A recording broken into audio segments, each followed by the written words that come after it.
I'm so excited. I have my peanut butter crackers. That was a good book. I just really don't understand why people like it so much. I'm highly impressed. I'm gonna be honest, I'm not loving it. Kind of plot twist, but then not, but then oh, plot twist, oh, but no, and then plot, but yeah, just one character in particular that I'm like, oh dang. Hello everybody! Welcome back to my channel. Today I'm very excited because I loved making this same video a few months ago. So strap in for a super fun ride because today we are going to be reading hyped up fantasy. Yay! I'm gonna try to get it done in a week.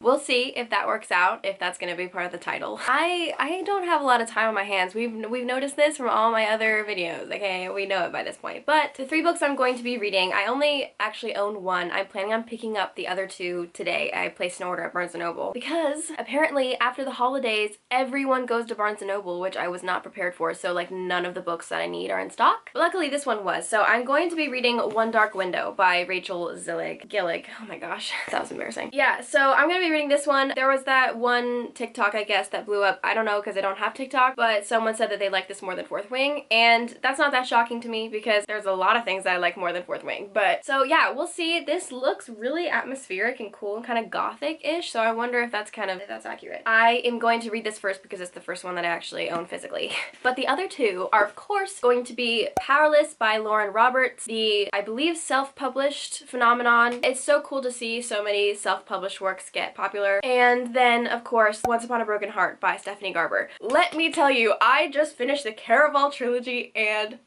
I loved it so much. The first book is the only one that I actually like vlogged me reading, which is too bad because I really did not like that one as much as I liked the other 2. Dude, I read Legendary, the second book, in one day. I don't think I've ever done that before, so that is really shocking, but that just shows you how good it was, and I was just like freaking out. I loved it, and then the second book was also the third book was also so good, so I am really excited to see what else this world has for us because it seemed like the series kind of left off, not with cliffhangers, but like there were enough loose ends that like another series could be made about it, and so I'm wondering like what's gonna happen there.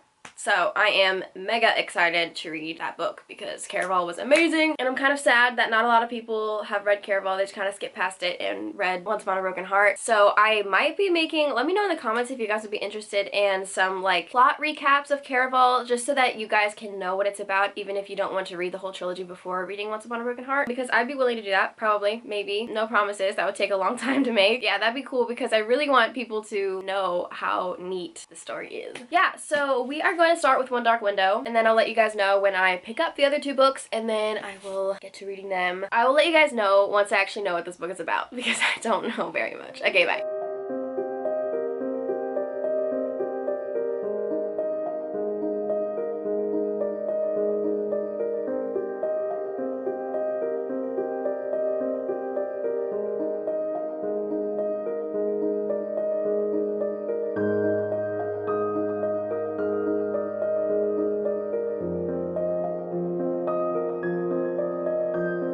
Okay, hi. My eyes are watering so much right now. I promise I'm not crying. There's nothing to cry about, but if you see water in my eyes, there's some random reason why. But I am about 15% through the book now. I'm on page 62, so now I have a basic understanding of what the book is about. So the plot is actually highly involved with the magic system, which I think is kind of cool. The magic system in this actually reminds me a lot of the Shattered Realm series, I believe it's called. I keep getting that confused with the Severed Realm, A Words of Fitly Spoken and all of those, because in that world the magic is like a being inside you that talks to you, like that's the magic. So I think that is really cool, but there's kind of a similar deal going on with the main character of this, Elspeth. The basic plot is that she got sick with an illness that causes illegal magic, which is kind of interesting. So in this world the only kind of legal magic comes with these special cards that can give you abilities, and that's the only way to use magic legally, but anyone that gets this illness can sometimes start manifesting magical powers, and then the government comes after them because that's illegal. So this main character, when she was little, got sick with this illness and thought that it would leave her with magic, but it didn't. Instead, so I'm kind of confused on this a little bit on like the timeline, but basically she encountered a card, and it was called the nightmare card. I guess as a result of the illness, when she touched the card, it made the nightmare, which is basically like this beastly being, go inside of her. So now she's like possessed basically by this, or not exactly, because she still has her wits about her, but inside of her she has this beast that speaks to her in her mind. And it's actually really cool because at the beginning of each chapter there's like a poem, and the nightmare like speaks in poems oftentimes. And all the poems are actually really cool because I'm kind of a fan of really awesome rhymes. So there's like poetry at the beginning of each chapter that's like from the nightmare's perspective. So that's kind of cool. They're all really well done rhymes and stuff, so it's kind of satisfying. So this nightmare is like talking to her in her brain and gives her sometimes superhuman strength and stuff like that. So that's that situation there. There's a few other things going on. Like she just encountered some princes, so we're gonna see what's gonna happen there. But other than that, the writing style and the vibe and the mood of this book is so immaculate. I'm like, it's like eerie and kind of dark, but like in a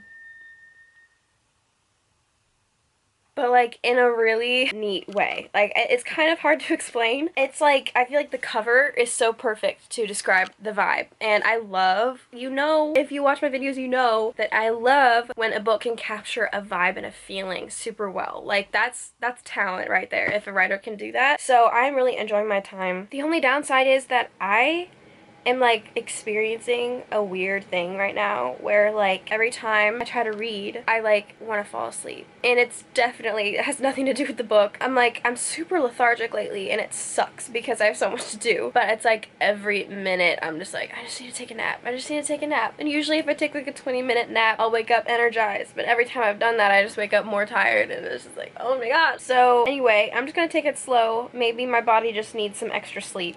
Maybe. I don't know. We are going to get through this. Oh, also, on picking up those other two books, I got to Barnes & Noble too late last night. They were already closed.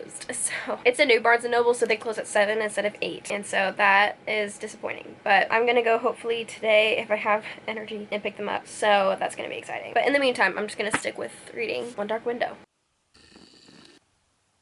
When you discover what the title means. Alright, so I am halfway through now. Very exciting. And I've been thoroughly enjoying my time reading this. I can definitely see why a lot of people are a fan. As I always praise in great books, the vibe is really nice. Just because I can understand how hard it is to nail that kind of thing in a book. It's a lot easier to come up with, you know, the scenes and the characters and the dialogue and stuff, but to nail an atmosphere and all that is so great, and I love this atmosphere.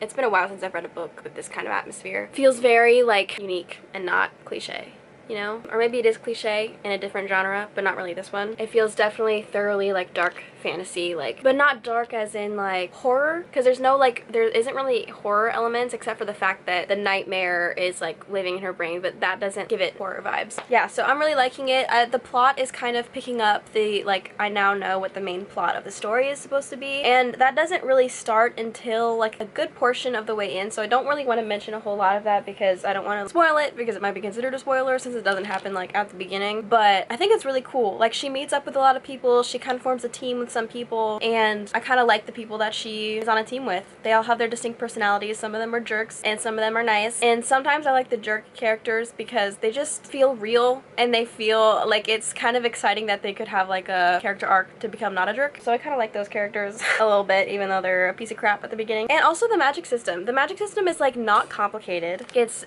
not so much to wrap my head around, but it's also like unique enough that it's like really fascinating. It did take me a little bit because there's a bunch of different cards, but Rachel Gillick does a good job of like reminding us what each of the cards does, so you're not expected to like remember all of it, which is so nice. I love when authors do that because I love magic systems. It's just a pain sometimes to remember all of the details, and when the author doesn't remind you, then it's like, come on, man. So I really like that she does that, and that's really nice. Yeah, something exciting is about to happen, so yes, I am enjoying it. There's this one playlist that I'm listening to that's just called Dark Fantasy on Spotify, and it's like the perfect vibes for this story, so I'm enjoying that. Yeah, I just really like it. I'm also glad that it's like a shorter series, because then I feel like I can just check it off my list, so that's kind of satisfying when it's a little bit shorter. I mean, I haven't even finished it yet, so I don't even know if there's like a cliffhanger at the end or something, but I'm gonna enjoy being in this world for a second book. So I'm glad it's not a standalone, and it's also nice that it's short enough that I can just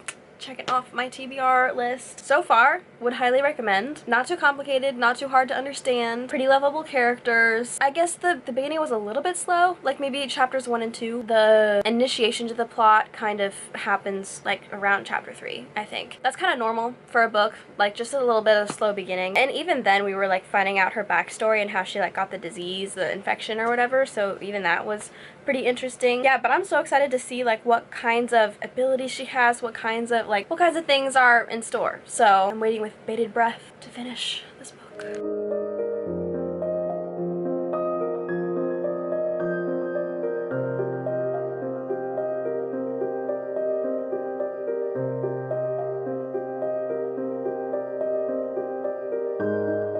Can I just say, I would really love to see this and have good visual adaptation, because I listened to like this intense, really epic song while this like kind of intense epic thing was happening, like this action scene, and it was like, dang, like not only can this author nail atmosphere, but she can also do a really good like heart-pounding action sequence. So I'm highly impressed.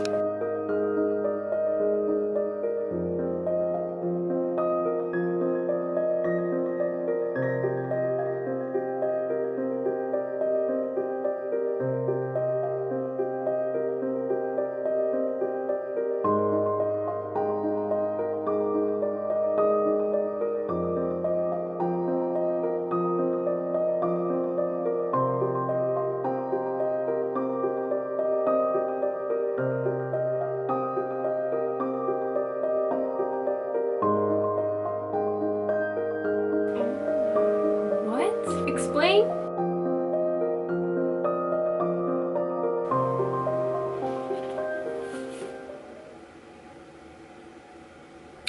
Well, dang. Wow. That was a good book. The short version is, this book is really good. Wow. Oh, man, I feel like I need to collect my thoughts, but that ending was insane. It makes me really wonder what the next book is going to be about, so I can't wait till I can pick that up. Oh yeah, as an answer to the question if I would recommend it or not, I would totally recommend it. I feel like it has dark vibes, dark imagery, meaning like, not dark as in like it's super like evil, but it feels like it's always nighttime and all the scenes, and there's like mist and forests and dark trees and like all this stuff. It's very, very vibey. So I love that part about it. And there's no like, sometimes dark elements creep me out and I don't like them, they kind of disturb me. But with this, I felt like I was able to experience kind of like the nice vibes of a dark story without it actually like creeping me out or disturbing me. So I really like that part about it. I really like the main character. I feel like she's complex and easy to root for. Like I was rooting for her the whole time. I like the side characters too. Like I feel like it's always so hit or miss with side characters. Like I'll either feel so apathetic toward them or I'll love them. And I feel like I was really enjoying them in this one. I was really enjoying Elm in particular. I really liked Elm and Emery. The romance was pretty good. I felt like it was a little bit fast. I don't know, maybe a little bit. It wasn't like super fast. It just wasn't slow burn. Maybe some of it was a little bit unbelievable. I didn't mind that so much. As for a rating, I'm probably gonna sit on it a little bit because wow, yeah, it was so good. I would definitely recommend this. I can definitely see why that person was saying that Fourth Wing, like they liked this better than Fourth Wing, because I think I like it better than Fourth Wing. But that's not saying a whole lot because Fourth Wing is not my favorite. So like I still liked it. I think I gave it like 4 stars, but I'm definitely gonna give this a higher rating than 4 stars. I just don't know exactly what rating. I love the quote on the front that says, from Alison Saft, who says, "An enchanting tail with sharp claws and teeth." I feel like that's really descriptive and accurate. Lush gothic fantasy. I can actually read the back now because I'm always afraid of reading spoilers. I'm like, oh yeah, this is good stuff. Darkly whimsical and aglow with treacherous magic. Yeah, there's a reason these guys write books and not me. Yeah, so highly recommend that one. So for the other 2 books that I want to read, I actually just went to Barnes & Noble and I picked up the last 2 books in the Caraval trilogy because the other ones I had to borrow from the library because I didn't get a chance to go to Barnes & Noble, and anytime I did, they were sold out. It was just after the holidays, and there's like no books after the holidays, but I loved both of these books so much, which means I am super excited to be reading Once Upon a Broken Heart. I didn't realize how beautiful the spine is. Wow, look at that. Yeah, super excited to read this because I absolutely loved the Caraval series. I mentioned this before, but I didn't think I would be so impressed because the first book didn't really impress me, but then the later 2 books definitely did. And so, yeah, I am so psyched to start a new trilogy in the same universe because I loved that universe. This is probably gonna be the one that I'm reading next. But after that, I bought Powerless by Lauren Roberts, so that's going to be the next book on the docket, but we're gonna start with Once Upon a Broken Heart, and I am so psyched. So I'll take you guys with me. I'll see you guys later. Hello again, guys. So I am well on my way in reading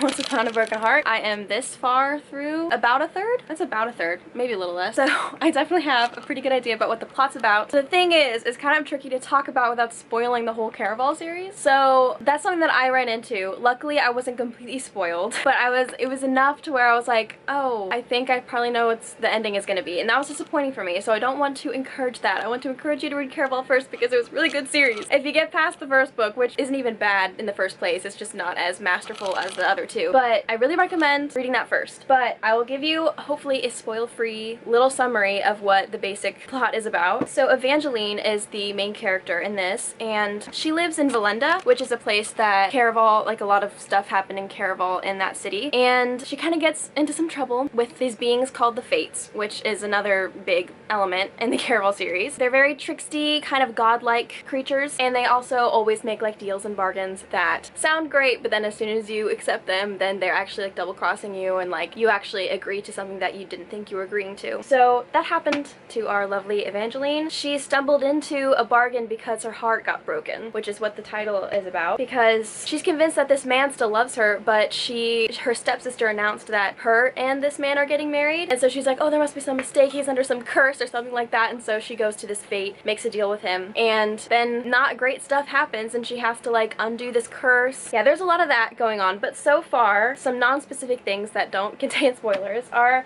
okay, of course, my dear Stephanie Garber is not disappointing me with the vibe and the magic and the just fairy tale-ness of this whole thing. Caraval was a little more like Night Circus-esque in that it was more like a little more bizarre and whimsical, and this is a little more like magical and fairy tale-ish so far, at least, especially because a big portion of the story takes place in a different location than Caraval took place in, called the Magnificent North. So there's like a whole different like setting that we're getting used to, and I really like the setting. It's very magical. That's like why it's called the Magnificent North, because it's like super magical. So I'm really liking that so far. She hasn't been there for very long with where I'm at, but I'll keep updating you guys on my thoughts. But this is so great. It's just like, it's so many of the elements that I loved Caraval for are carrying over, which is really what I was hoping for. So I am so glad. Yeah, I will let you guys know when I have another update. Check it out. It's finally snowy over here. It's beautiful. It's a snow day, you know what that means. I still have to work. No rest for those of us that aren't in school anymore. But it's fine. I'm just gonna be trucking along on Once Upon a Broken Heart today.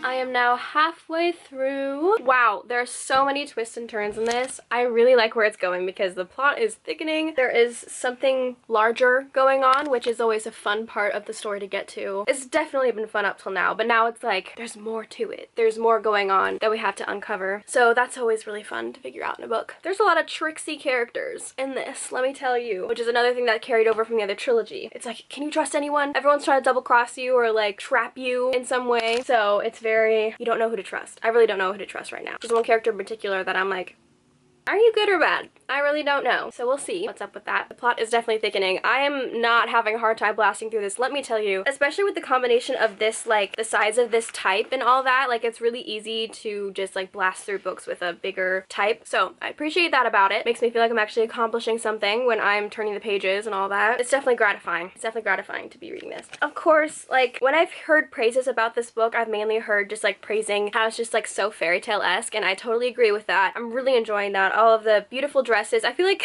this author describes dresses so well. It's kind of random, but it's like, that's such a fun element to have. She seems really creative with that kind of thing, with like really beautiful outfits and dresses. And just like little fantastical elements, like the dragon fried apples and luck punch. It makes me think of like Alice in Wonderland or something like that, which is so fun. That was actually one of my criticisms of Caraval, the book, was that I felt like she was going for that vibe and wasn't really accomplishing it, but I feel like definitely at this point she has totally mastered that feel of like bizarre, a little bit Alice in Wonderland feeling. So I definitely like that. Like the little magical elements that are kind of like odd but really charming. So far, I mean, would definitely recommend, but like I said, I really love the original trilogy, so I highly recommend reading that first. You can go into this first. It's just that it contains a whole lot of spoilers for the first series, which is so sad because I really love the first series, but I feel like it would be kind of ruined if you read this first, which is the same with like Six of Crows and Shadow and Bone. But yeah, so far, would definitely recommend if you read Caraval first. I can never wait to keep reading it, so that's always a really good sign. So I am looking forward to just still reading it on this very snowy day. I don't know if you can tell, but there's a lot of snow out there. The vibes are immaculate right now, basically. Dude,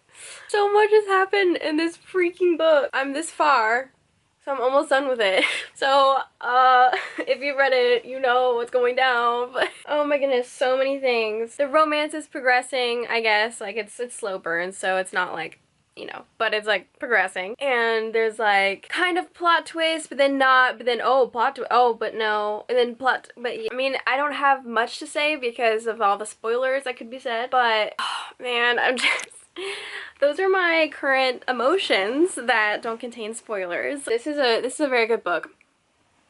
What else do I have to say? I'm just gonna go ahead and finish it up.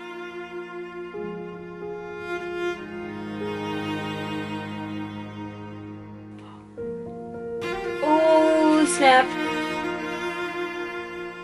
Oh, more plot twists.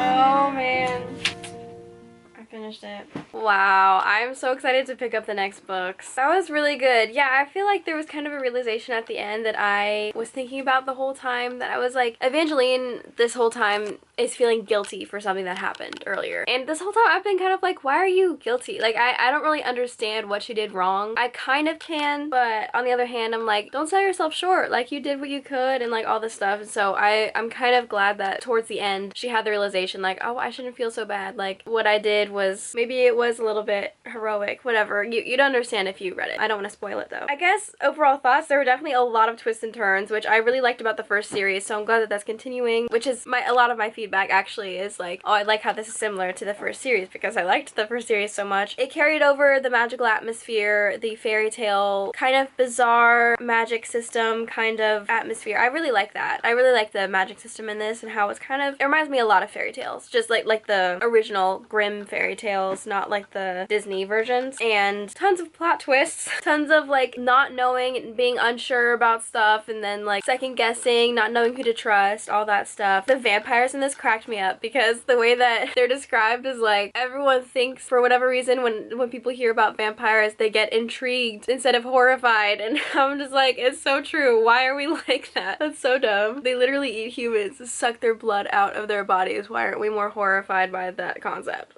Twilight, what have you done? So that was kind of funny, but definitely looking forward to, I've heard that the ending to the next book is insane, and now I'm like super curious as to like what kind of things will transpire to make that ending really crazy. So I'm definitely really excited to pick that up. I have a lot of books to read in the meantime, so I don't know if I'll be able to pick it up that soon. I would love to, but we'll see. But for now, the next book I'm going to read is Powerless by Lauren Roberts, and so I'm super excited to hop into that, and then when I do that, I will let you guys know. I just got back from a workout, and I showered, and I changed, and I'm ready to just cozy up on this rainy day and just dive into a fantasy world. Ow, I hit myself. I'm so excited. I have my peanut butter quackos, and I'm just gonna be chilling. I'm so happy.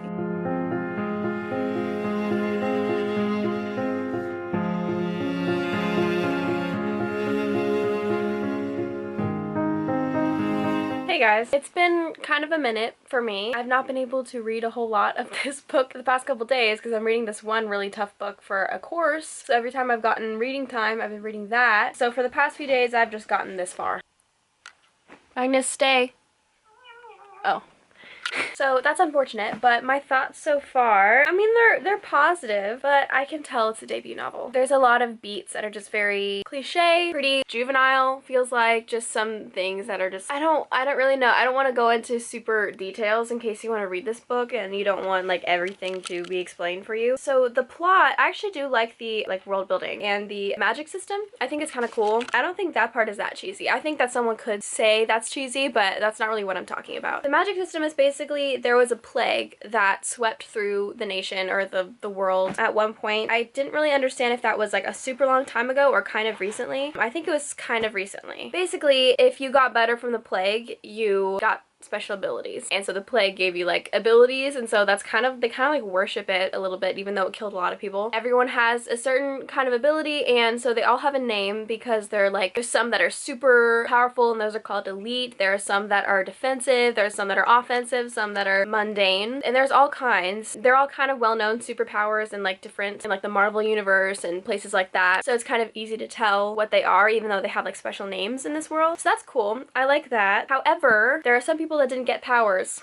and they're called ordinaries, and the king has ordered that all ordinaries be killed. Why? Because, well, I couldn't tell you. He seems to think that ordinaries will make their gene pool, their descendants, more weak or something. I don't know. So he's like, I will purge them for future generations, whatever. It's so weird. But he makes his son do all the dirty work for him, and so his son, the prince, is one of the main characters. His name's Kai, and it's dual POV between him and this other girl named Peyton, who is an ordinary. So she does not have any powers, but she pretends to have one so that she doesn't get killed. But she's kind of living on the streets, and she becomes a part of these trials, like this death tournament type thing, kind of like Serpent in the Wings of Night or Hunger Games or Red Rising. And I'm excited for that to start, but it hasn't started yet, and I'm like this far through. I'm almost 20%.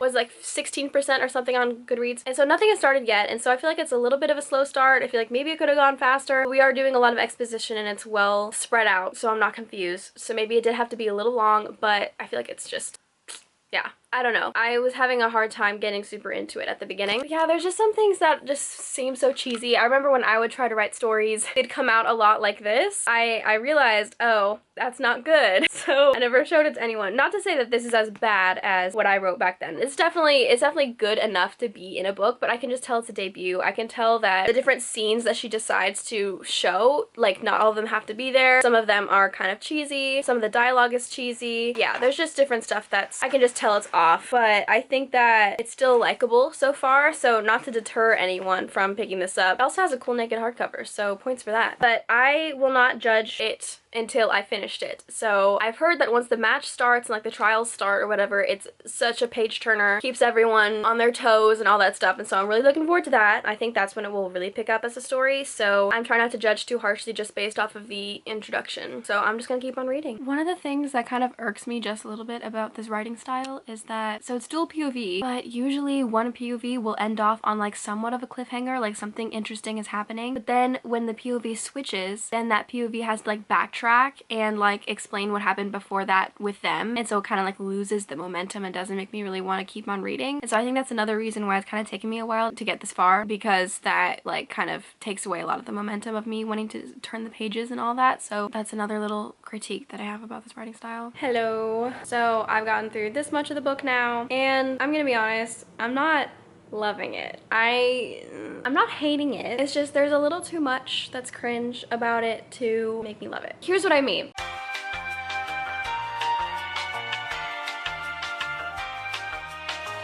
So I feel like this book is really trying to be Hunger Games in that it's not just a death match, it's not just trials. There's also like a series of events that lead up to it. It's very much like gamified and entertainified. They all had interviews in front of a stadium where they showed off their power and stuff like that. And it's like they're trying to make Peyton Katniss in certain ways. I feel like it just does not work in this story and in this world as well. The trials aren't nearly as important as the Hunger Games. They're not nearly as much of a symbol of the Capitol's or like the government's oppression as the Hunger Games are. Because like everyone competes in the trials. Everyone from like all walks of life, from like every district or whatever, not district, every like, I forget what the word that they use, but like the prince is competing in it along with the people from the slums. Like it's not just something that the capital is using to oppress the districts, you know, like in Hunger Games. So there's that, and yes, there is government cruelty because they kill all the ordinaries, but it's definitely not, it doesn't come off as rebellion when she does something. It just comes off as her trying to like make herself look better. For instance,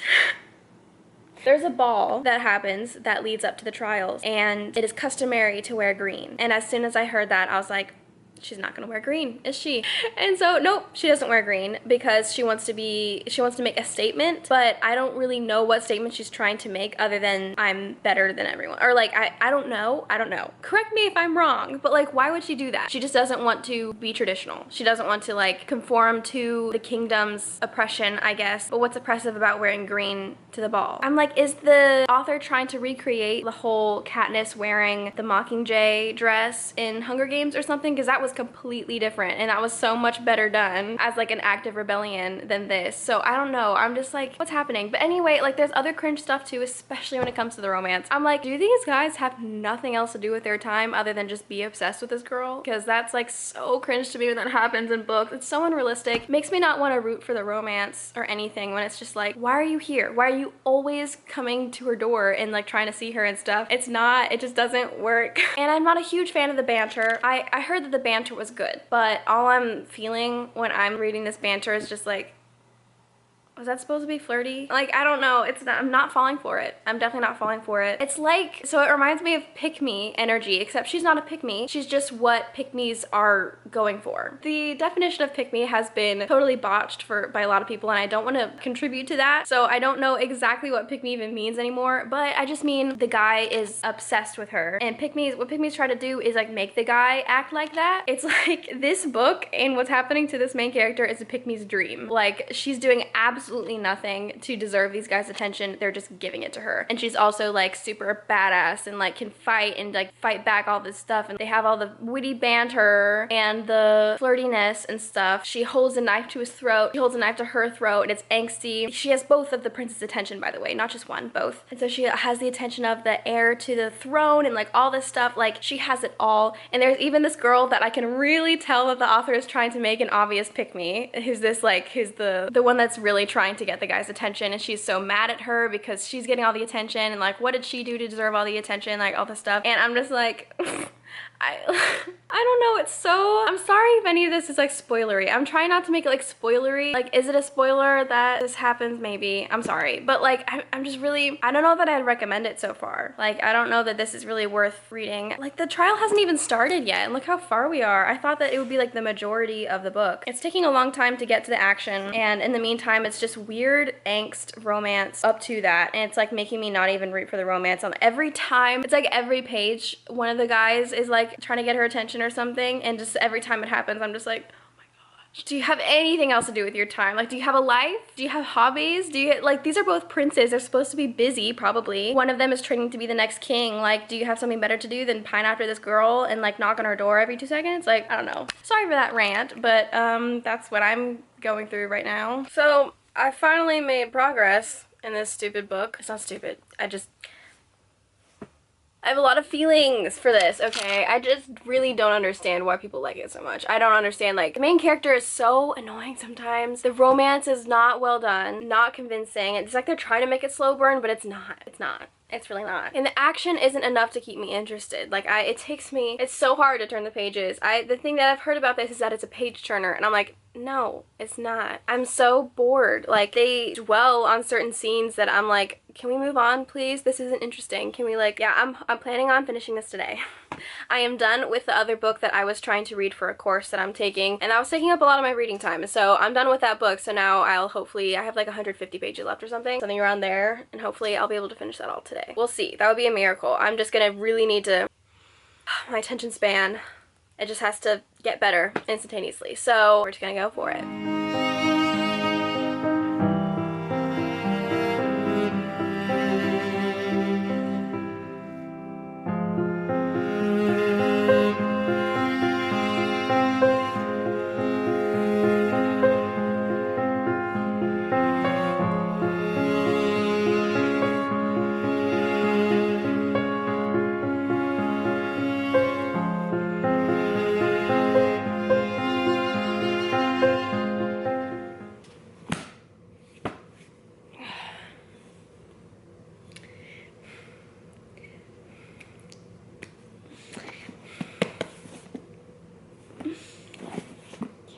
Wow, do I have thoughts about this book. But unfortunately, they're very spoilery thoughts. I'm very disappointed, so I'm probably gonna not give this a good rating. So I'm very sorry for all of those who loved this book, but it's really not for me. I did not enjoy the romance or the action was underwhelming. The world building was okay. The prose and the writing style I was not a huge fan of. So yeah, there just was not a lot to love about this book. Very, like, even just the concept of it is not very original. There is a way to make this kind of concept original, but I feel like that didn't really happen. It didn't really feel like its own thing.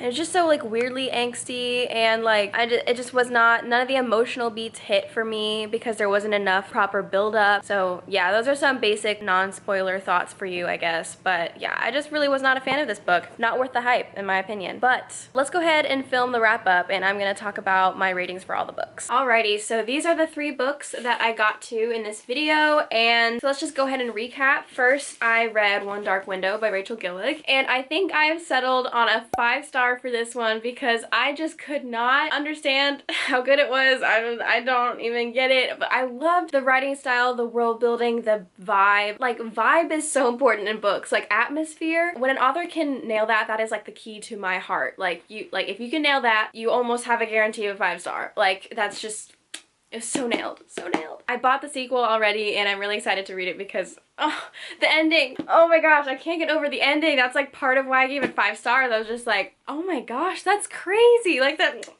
I won't say anything else, but that ending.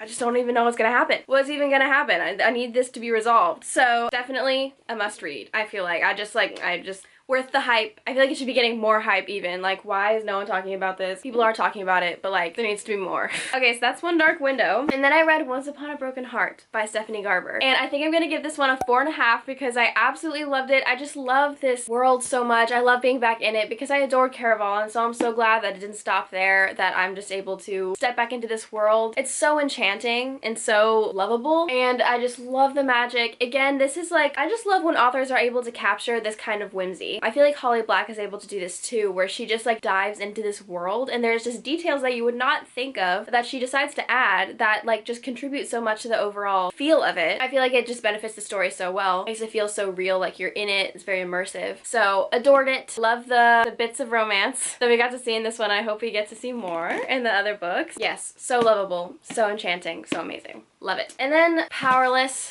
by Lauren Roberts. Pretty disappointing. I'm probably gonna give it a 2-star. I kind of went into my thoughts earlier, so I don't want to just like keep on beating the dead horse, but it's just feels very juvenile, not high quality, cliche, not done very well. Like, some cliches are good when they're done right, but I feel like she was kind of going for cliches and not really executing them super well. So that's disappointing because I have heard tons of good things about this book, and so I was expecting a lot more, and it just did not deliver. So that's too bad. I feel like the ending though gave me high hopes for the next books. I feel like maybe the next books might be a little bit better than the first one, which does happen often. I didn't like Caraval that much, and then I read the other 2 books and I loved them. I didn't love Akatar that much, and then I read the other 2 books and loved them. So just because I'm giving this book a low rating doesn't mean I think that the rest will be bad. Because like I said, I do like the world building. I feel like the characters need some work, but by the end I was liking them a little bit better. They're a little more intriguing because of the ending, which is, you know, not great, but I just feel like this wasn't the best plot to choose, and like it just was very, like, she chose the whole thing, the trials thing, but then like it wasn't focused on that nearly enough to where it actually felt like it was important. Like, we could literally go without the trials and still have like the main meat of the story in there, and I feel like that's saying a lot. Anyway, those are my thoughts. So I'm really sorry if you liked this book and you just have been hearing me poo-poo on it this whole time. I'm sorry, but it's just not for me. It's not for me. Go read One Dark Window and you'll know my taste. Well, that is all for today's video. Thank you guys so much for watching all the way through. I really appreciate it. And if you would, please like and subscribe. I need people to notice me. No, I'm just kidding. Yeah, just subscribe so that you know next time I post, because I am gonna just keep on posting. It just feels like a comfort thing, like a hobby to do, to just like read and then post to YouTube, and so it's so fun to see how many people have been watching that and how many people have been actually enabling my addiction of reading and collecting books. But who doesn't love that? So yeah, thank you guys for watching, and I'll see you guys next time. Bye, y'all.